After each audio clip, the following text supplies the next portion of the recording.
Welcome back, or welcome, everybody. David here for a special bonus episode of Left Reckoning. Matt, how are you doing, brother? I'm doing okay. You know, it's been a crazy few weeks, but I have the day off tomorrow, so I'm actually doing very well. Hell yeah.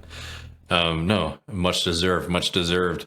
I know Matt and I were talking, and it felt like one of these kind of weeks where I think trying to do anything topical might be a huge mistake because it'll probably be outdated by the time this comes out. But we think, in moments like this, when it seems like a lot is moving, it's sometimes good to go back to your roots. And we wanted to revive our radical reading series, something we haven't done in a while. And if you're a newer patron, I highly suggest going back and listening to those. I mean, we've done Lenin, we've done a lot of Marx, obviously. We've done Eugene Debs, many figures. All of those are out there on patreon.com. So, listen to that back catalog. And we're returning to another previous writer and thinker, Hal Draper, one of the great American Marxists. People probably know him best for his work with the free speech movement in California. But he really is, I think, a kind of indispensable American Marxist theorist, whether or not you agree with everything that he's ever written or argued for or not. I think he does certainly represent a very good and unique radical American Marxist tradition. Yeah, I actually wasn't familiar with Draper until we started reading him for this series, but it is nice to have an American Marxist responding to, and at the time, like this essay written, I believe, 1950, during Truman, right at the start of the Cold War, basically the very early years of the Cold War, and McCarthyism and everything with that. It's fascinating to see somebody, apply this ideology to those problems. No, I mean, it honestly is always really interesting to read somebody like within their time in history that like like I'm more familiar with American political history than I am with like UK or French, right? And sometimes when you read those like 50s and 60s theorists, when you read those theorists, you have to do so much background history to be able to understand what they're saying. And it is sometimes too colored with this, however, is being introduced to you. So these are really nice because we already have an opinion of Truman and FDR and all these folks. I was just gonna say, like, yeah, you don't need to like learn about Charles de Gaulle's entire legacy. Yeah, exactly. But people really want more Draper. We've done a bunch of other episodes on here, so we're not going to go through his whole biography. But just if you're coming in completely clean, this is somebody who lived from 1914 to 1990. This piece that we're going to be talking about was published in 1950. And I think one thing to note about Draper, and I think that is very helpful, is this is somebody who is sort of like a bridge to what we might call maybe even like the old left, which I mean as a compliment. People remember and know the American left wing history goes into, what's called the new left, which is, unfortunately, like a very defeating moment for the American socialist and Marxist movement, where so much of this activity and energy started to get kind of cloistered into the universities, became very identity focused, started to downplay class and economics as important, factors. One of the things I think is important that Matt and I try to do here on Left Reckoning is to try to advocate for and reintroduce people to, our very radical and interesting American socialist tradition. So Draper's a great person to be in conversation with, and I have a feeling we're going to do another episode on lesser evil voting in the near future with him. But let's get into this piece, Matt. This piece is called The Socialist View. Democracy is a Weapon. And it's a very interesting piece, and it's going to be mainly about democracy and Stalinism and the fair deal. But I think it actually is something that's very applicable, just in theory, to how important it is to actually like advocate and be for something versus just sort of like playing defense, which a lot of American left politics have sort of been on this defensive level. But without further ado, I mean, should we dive in?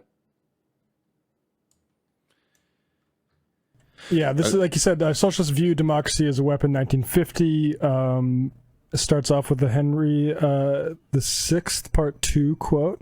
"Now 'tis the spring, and weeds are shallow-rooted. Suffer them now, and they'll o'ergrow the garden and choke the herbs for want of husbandry." I like that sort of imagery because I do think the problem in America, at least now with Democrats and Republicans, with regard to just democracy, is you have one party that is trying to basically maintain something that they inherited from, I mean, really this time and earlier time of activism that sort of led to maybe like the Fair Deal and the New Deal. Say that they look at that and say that's good enough. Let's ride this out for the rest of eternity, rather than looking at those things as maybe the early stages in the cultivation of genuine democracy, and then you have the Republican Party, which is, of course, not there to cultivate anything. It's there to trudge it up and, ship it off to market.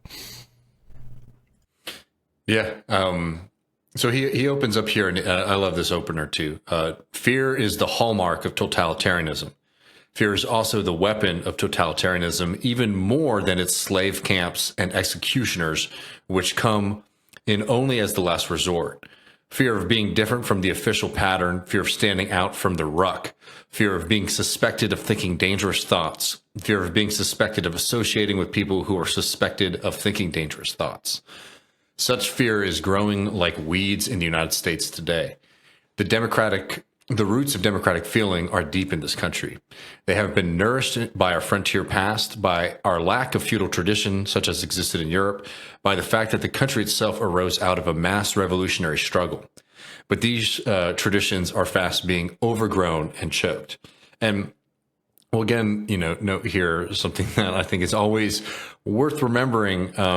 You see this a lot when you read American socialist politics or, American Marxist or American Communist Party members' writings from the time, is they were not afraid, as to borrow the phrase from Harvey K, to like take hold of their history and actually speak of America as a kind of radical and revolutionary nation. And having a tradition worth defending.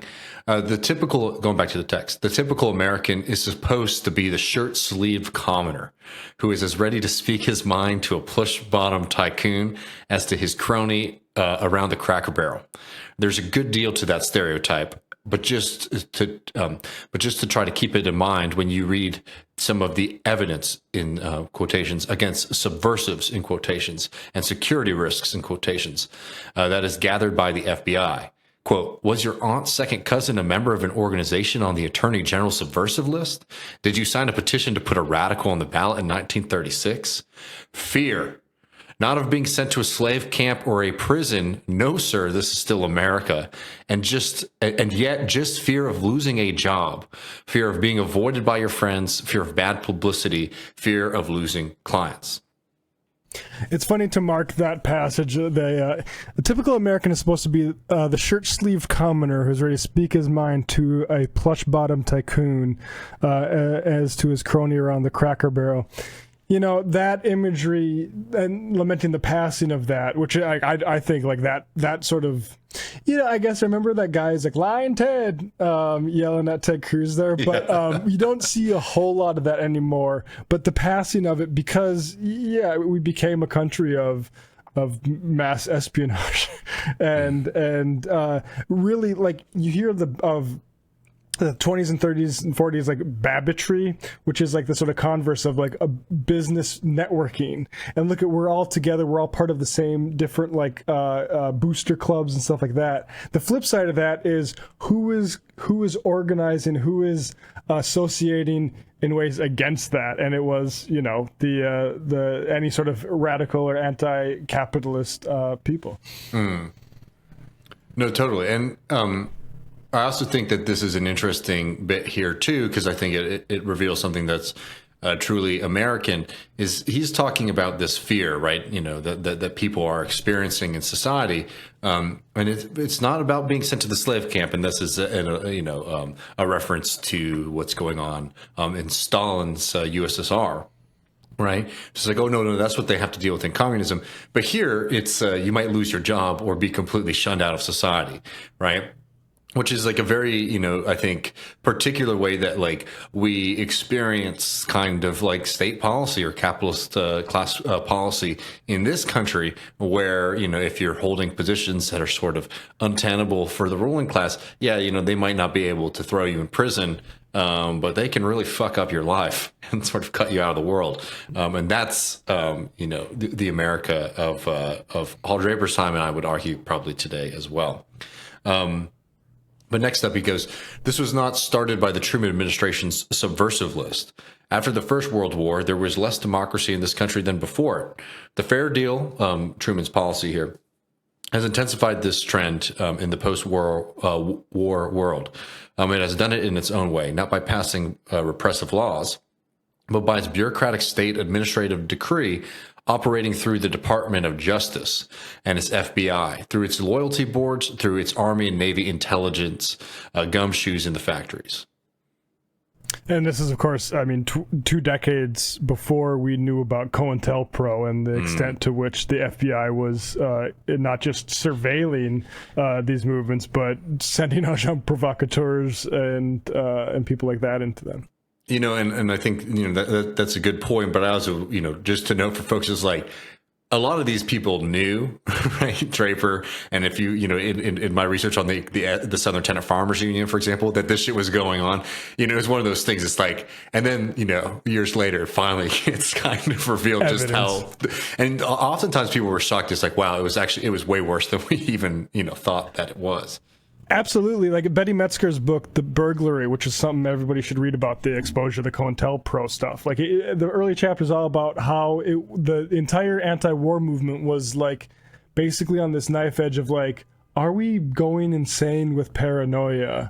Or is this really there? And it turned out absolutely it was really there. Not only was it there, it was intentionally put there. Literally, one of the first things they found was the FBI saying, we want to create the impression that there's an FBI spook behind every mailbox. Adding on to this, compared with what it has done. Oh, sorry, were you noting something? Oh, I just saying, like, there you go. The fear being an intentional part of policy by that FBI. Compared with what it has done, Senator McCarthy's omnibus charges are a mere comedy. McCarthy's attacks have raised such a storm of indignation in liberal labor circles because they are directed against the Fair Deal administration, the same administration which has shown the way to charges based on guilt by association and punishment for dangerous thoughts. The capitalist government of the United States, in the name of defense of democracy against communism, is conducting the most insidious Cold War against civil liberties and democracy that we have ever seen here. And this is a funny thing about the way we retell the McCarthyism thing, which is like, it's kind of like we look back and be like, that was so bad because some of the people they accused of being communists weren't actually communists. As opposed to like, maybe we shouldn't go after people even if they are communists. Mm-hmm.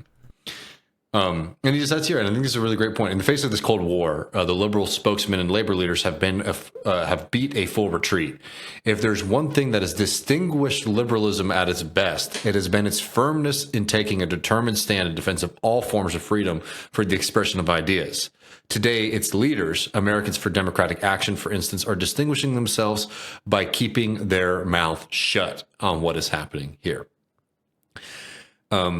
Yeah, and I mean, I don't want to, spoil where this argument is going, but remember that this piece is called "The Socialist View: Democracy is a Weapon," and we're seeing this being established here. It's like we have to stop this from happening because the communist menace is basically going to destroy democracy.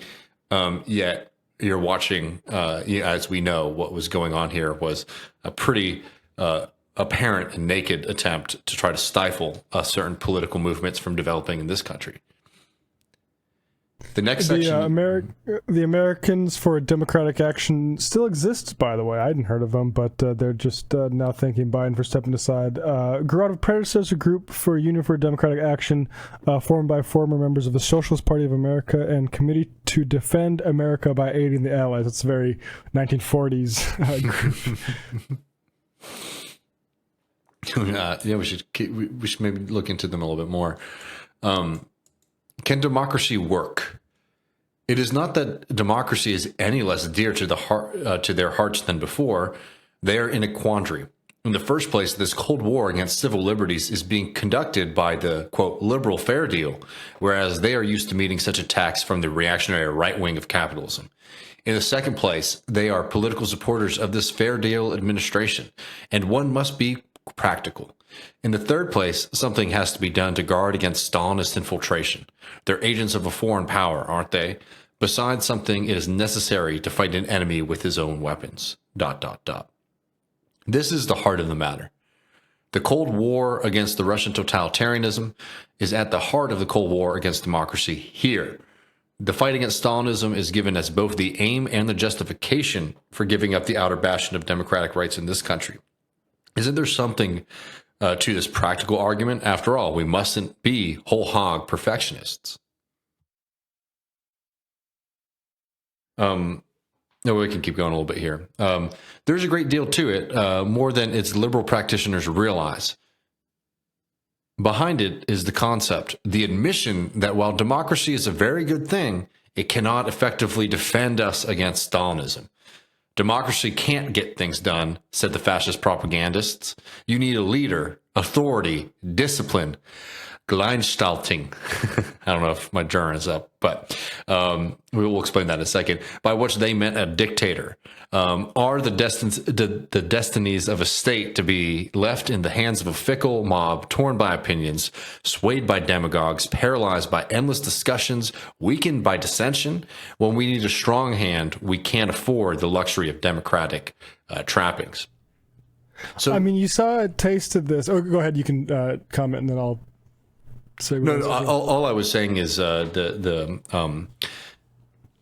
don't know if I should do another German attempt here, but I'll try. Gleichschaltung, right? Gleichschaltung. Anyway, is a German word for coordination, and that was just like the kind of total control of the coordination of every aspect of your life under the Nazis, right? So he's making a very deliberate reference here, obviously. And obviously, I'm not saying that the Democrats are like a 20th century totalitarian party, but you did see some of this sort of like anti-democratic attitude when Biden was holding on. And I saw so many people saying, well, just don't focus on Trump. Don't we can... The fickle mob, you people are so fickle. Don't you understand this? Don't you understand that? Like... That's setting people. Those people were basically cultivating anti-democratic attitudes when they're saying, "Well, if a democracy can't, if voters in a democracy can't look past the guy, like the fact that a guy can't perform basic duties as a candidate, then do they really? How stupid are they?" That's a hugely misanthropic strain, I think, in politics. Man, I mean, 100%. I mean, the reason to select this reading is that I think that there are just tremendous similarities between this kind of argument, that Draper's responding to then and today, be it on things like, we might need to jail the WikiLeaks, the WikiLeaks fella because, hey, he's a threat to democracy and it's going to help out Putin and our enemies if it turns out that America was conducting war crimes, or like this entirety of this demand for we have to do something about fake news. Remember this? And I mean, that was getting really extreme. And I think people forget the kind of clamoring that a lot of liberals were doing in 2017 and 2018 to have the state and largely like the media companies put down a heavy hand against quote unquote fake news, which oftentimes, yes, like could sometimes mean something that's like coming out of a bot farm, but it could also be a kind of like independent journalism outfit. And you saw so many of those get completely collapsed during that first year of the Trump administration. And a big part of that was not even the state directly doing it. It was like actually like liberals, the people supposedly in opposition to Trump, hoping that there's more heavy-handedness coming from, the second government, which is corporate America in this country. So anyways, like, the point is here is that like democracy is under threat. We hear that all the time. Therefore, we might need to accept all of these kind of things that might feel even anti-democratic or even against our values here in order to defend democracy. And I love Draper's response to this argument that we'll get to in just a second. Yeah, I'll start reading that. But also, you see, like Bernie was attacked for supposedly hinting at supporting a challenge to Obama in the 2012 primaries. And it's like, well, no, now's not the time because Mitt Romney might be president. Who now they're like, we need to make him the vice put president. Put him on the ticket, exactly. But yeah, Draper continues, that paragraph ends, when we need a strong hand, we can't afford the luxury of democratic trappings.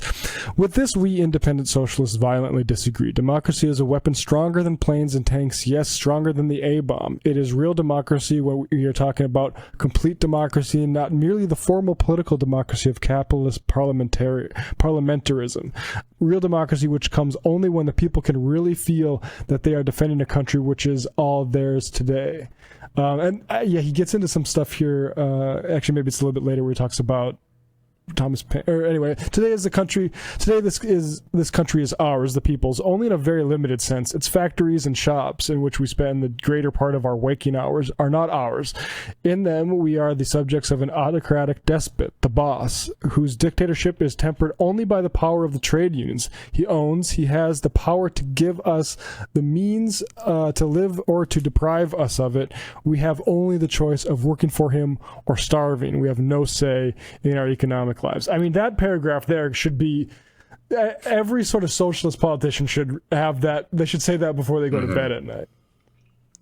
No, I mean 100%. That's like a Debsian stump speech, right?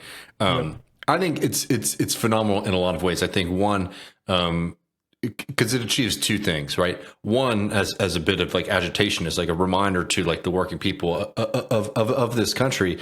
No, like there is a value in like feeling a part of your community, but we are denied that by the ruling class, right? In fact, we talk a lot about freedom, but there's a realer freedom that you don't get to experience. All of that's present there. But two, I think it's just a phenomenal response to those kind of conservative and reactionary positions that people take whenever they see some kind of threat, be it internal or external to a nation, right? That like, oh, well, we need to really clamp down on subversives and dangerous figures because we might be going to war. And like, this is very notable for somebody like Draper to be writing about, because think about the context that he's been sort of working through. You saw this. I mean, why did Eugene Debs run from prison? When he ran for president, because he opposed the imperialist war, World War I. Similar things in World War II. It's like, oh, we got to crack down on the communists because they might do very dangerous things and prevent the war effort and harm the American war effort.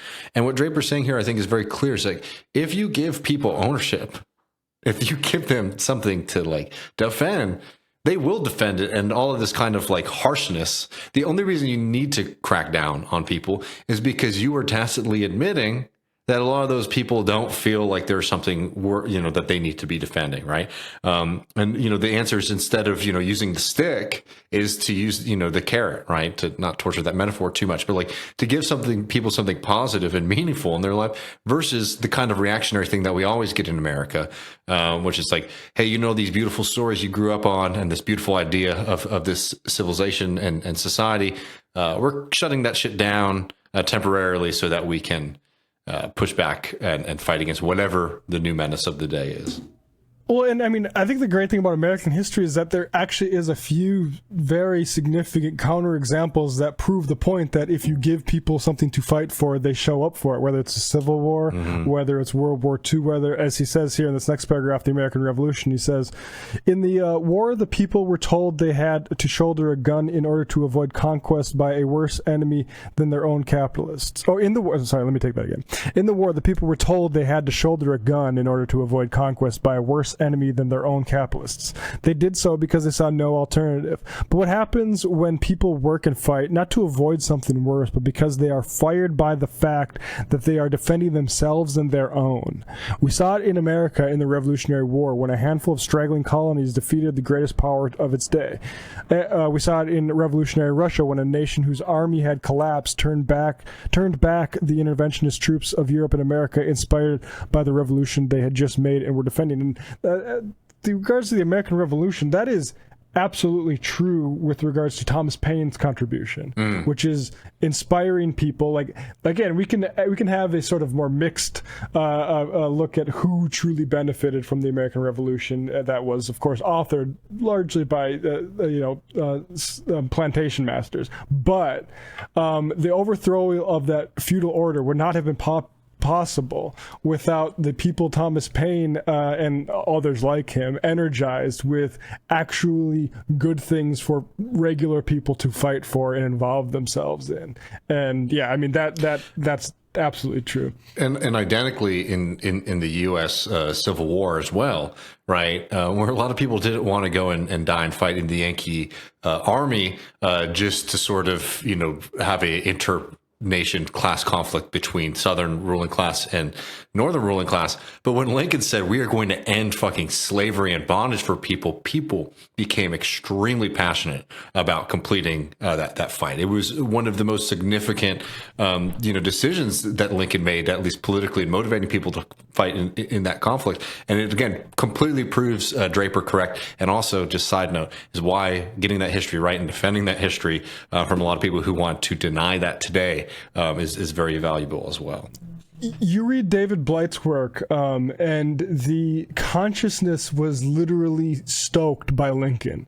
And not just Lincoln, but I think Butler was the general who's like, actually, we should encourage freed peoples to join our military effort and be part of our war. Like, that created a type of, like, generations advance in racial consciousness and or in putting race behind people. Like, literally for the first time, white people in America were seeing black people as brothers in arms. And yes, that swung the war. I mean, frankly, the Confederates had an uphill battle in general, but and probably overly Matt knows that because he's been playing a lot of Ultimate General.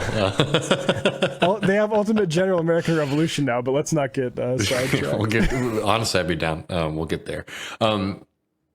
Yeah, no, I totally agree. And look, and I think even larger than this, I really don't want some of those historical examples to take away from, I think, one of the fundamental points of this argument here, which is that there's this tacit admission from the ruling class when they say, hey, we have to limit democracy in order to save democracy. It's a belief that democracy in itself is, one, maybe not worth saving, and two, weak and incapable of achieving things, which is identical to the beliefs of the fascists. This is, if you have ever had the misfortune of spending a lot of time reading, a lot of like the German fascist writers or anything like that, or even like the complete misfortune of like listening to an actual fascist speak, that is what they say. Democracy is decadent. Democracy is weak. Democracy is incapable of achieving, what is necessary. That's why you need to empower the best among us, the strongest amongst us, the most dedicated amongst us, and put those people into power, right?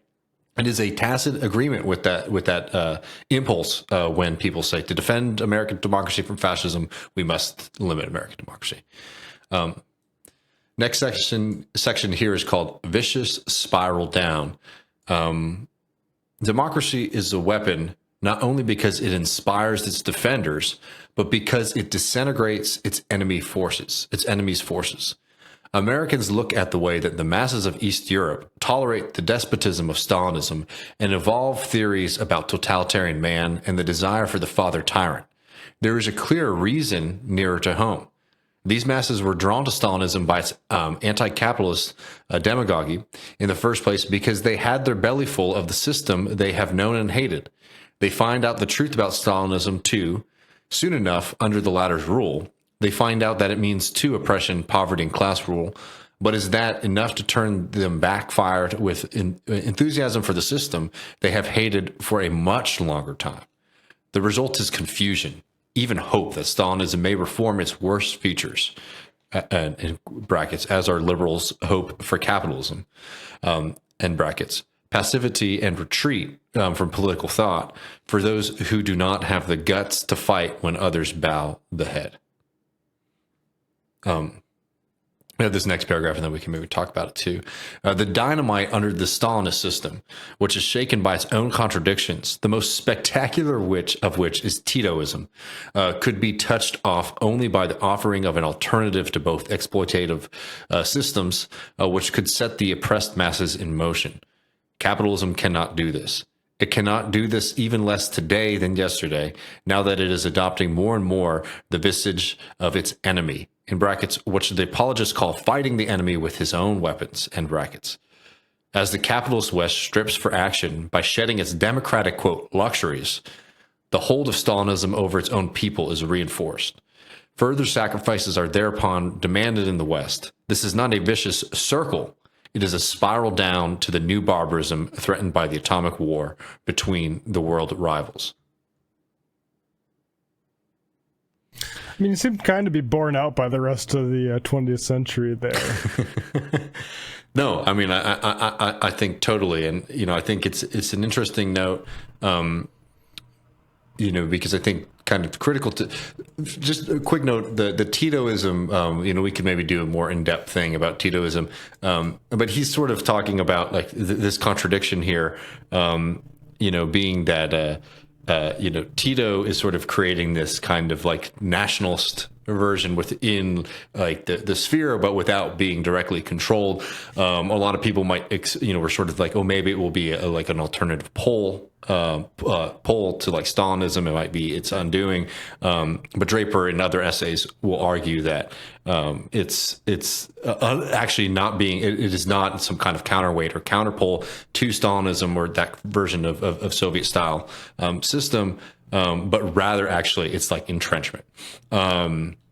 And, you know, the contradictions is that like it has like the same capacity for chaos, for disintegration, but also that, you know, that kind of system is not going to be reformable in the way that some people might hope. Now, yeah, I think this next section here is on the insecurity of that is sort of betrayed by this approach of capitalism's defenders. There's another admission hidden in the fair deals. Well, hold on, sorry, man. I just want to add one quick thing here. Is that what he's saying though is like talking about these poles. You know, I'm using like North Pole, South Pole in case it's not clear.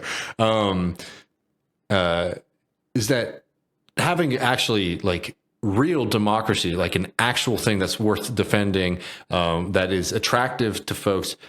That is a much better weapon, quote, weapon, than like capitalism, right? And because what he's saying here is that like the people in the Soviet Union, while they might prefer to like have more civil liberties, more political rights, they look at the American system and they look at capitalism, and even though they're like, oh, our thing's not perfect. I don't want to go back to the old master either.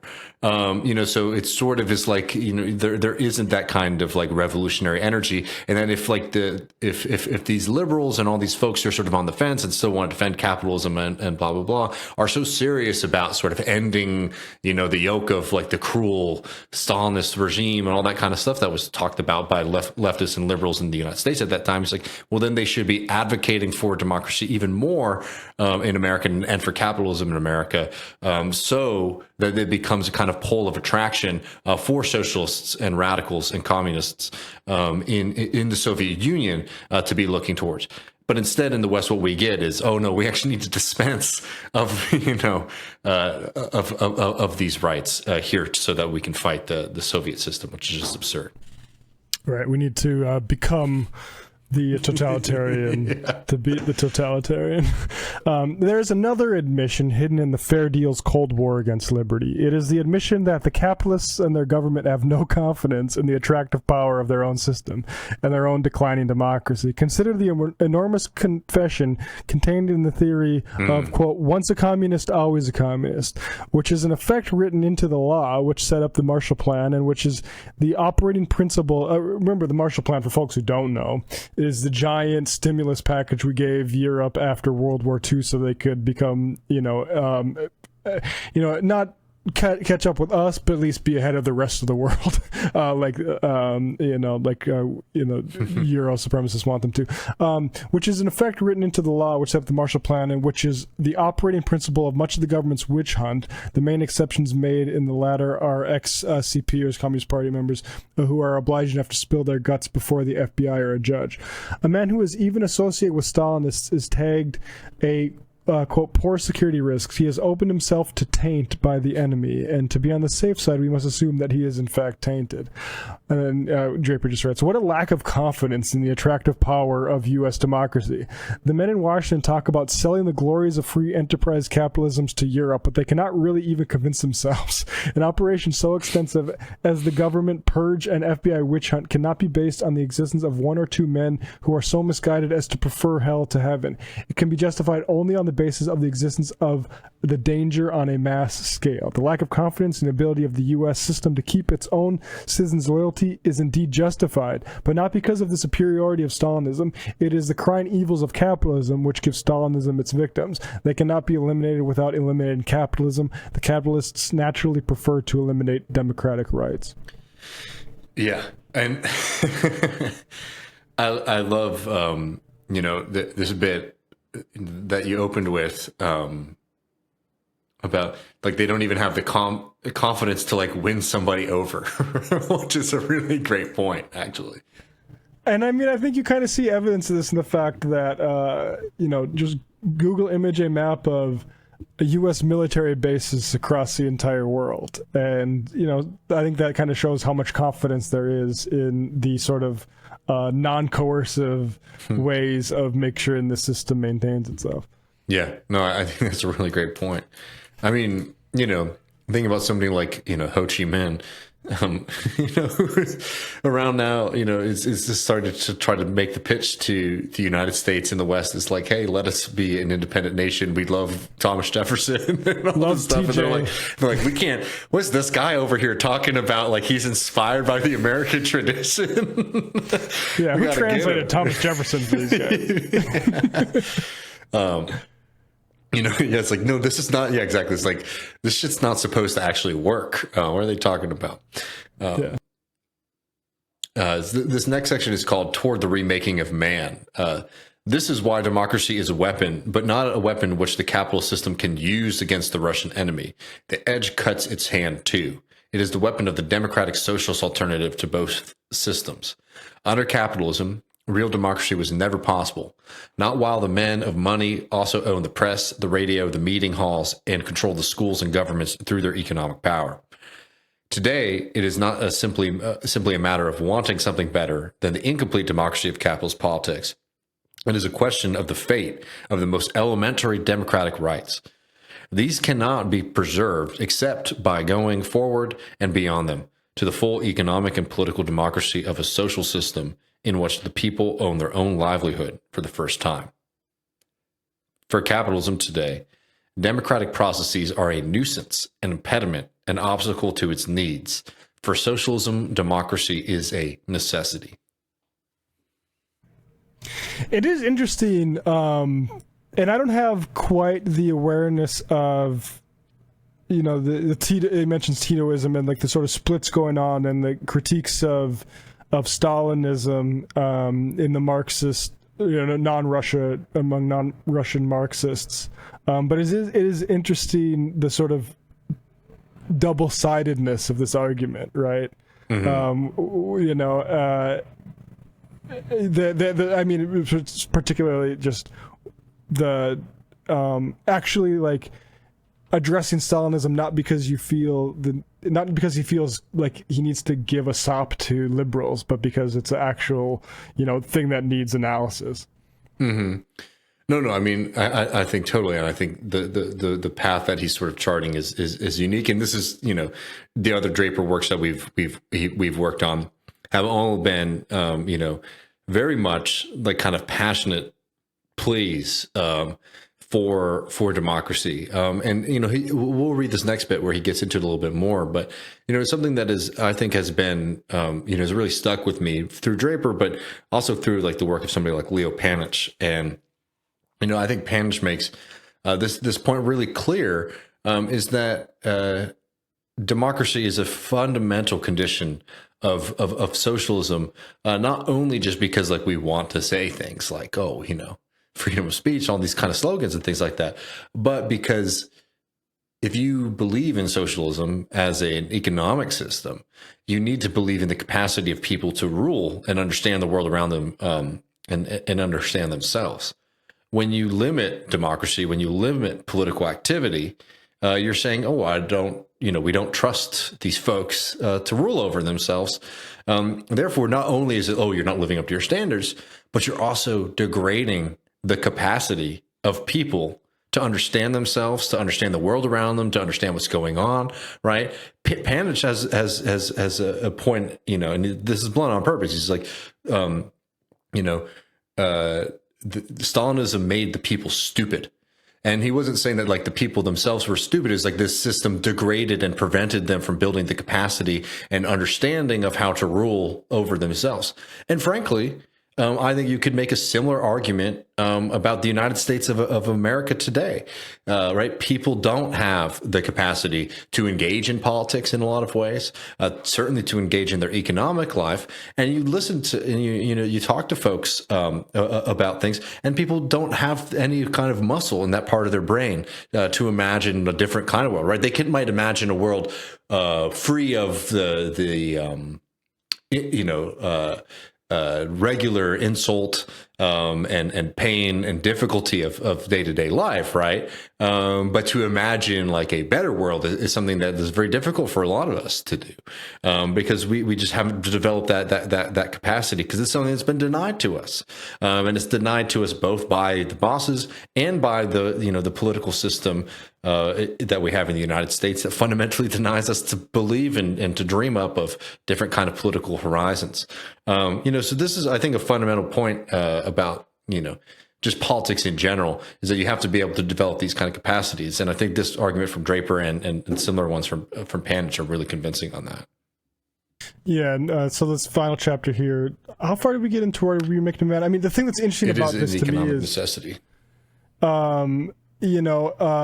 Is our State Department basically figured out how to use democracy as a weapon without fully letting it advance here. Under capitalism, real democracy was never... It is an economic necessity, first of all, because it is false to believe that a really planned economy can be blueprinted by, I don't know that term, ukase, from above.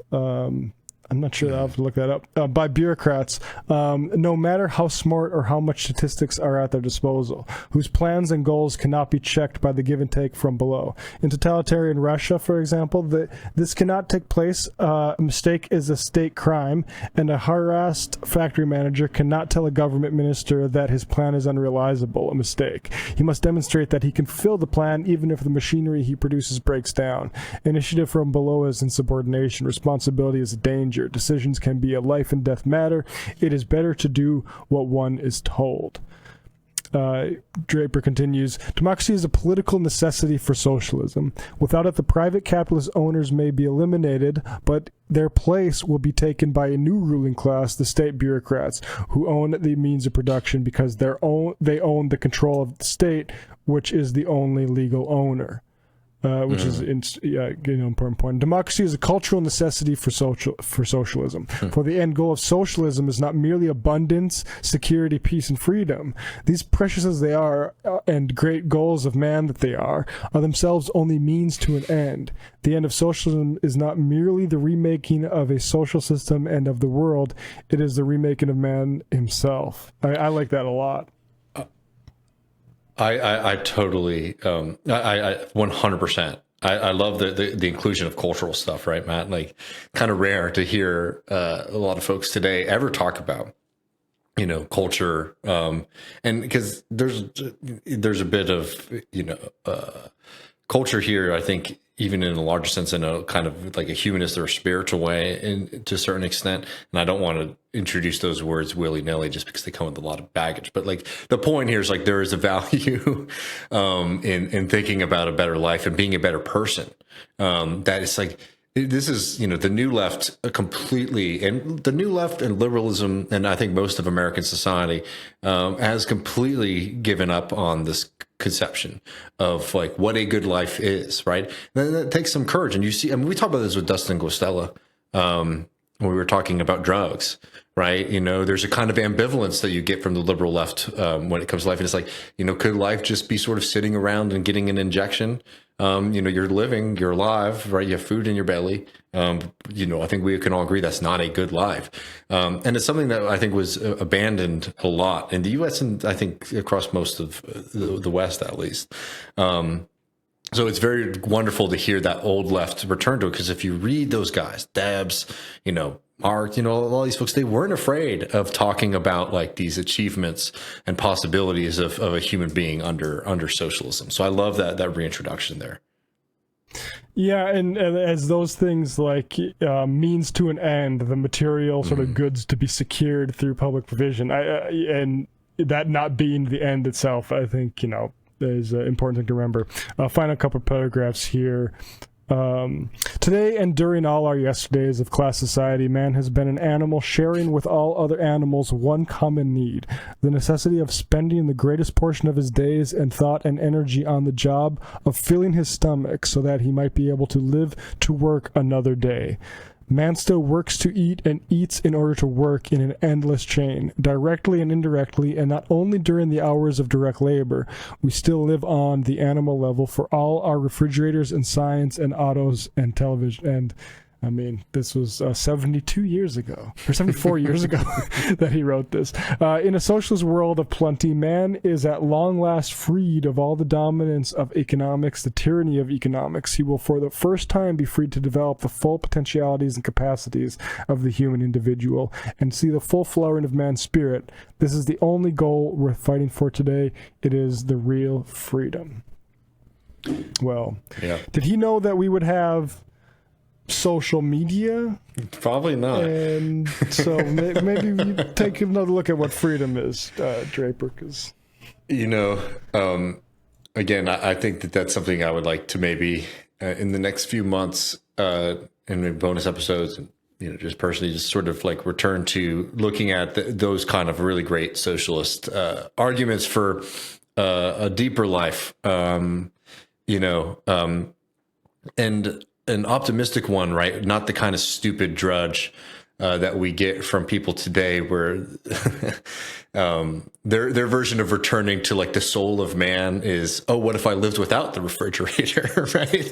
Then I would have, the better life. No, return to maybe a Draper version that says like, yes, it is 100% true that like the commodity and all of this is not going to give me value, but actually it's something that we have to be building together, and returning to that actually proud socialist tradition, I think could be a good thing to do in a time that where most conversations about politics are exceptionally dark and backwards looking.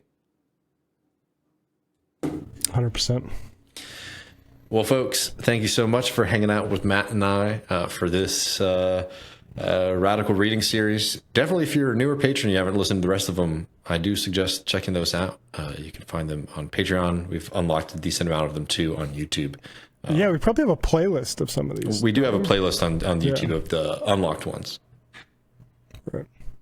So get after it for free if you want, folks. Yeah. All right, friends. See you around. Peace.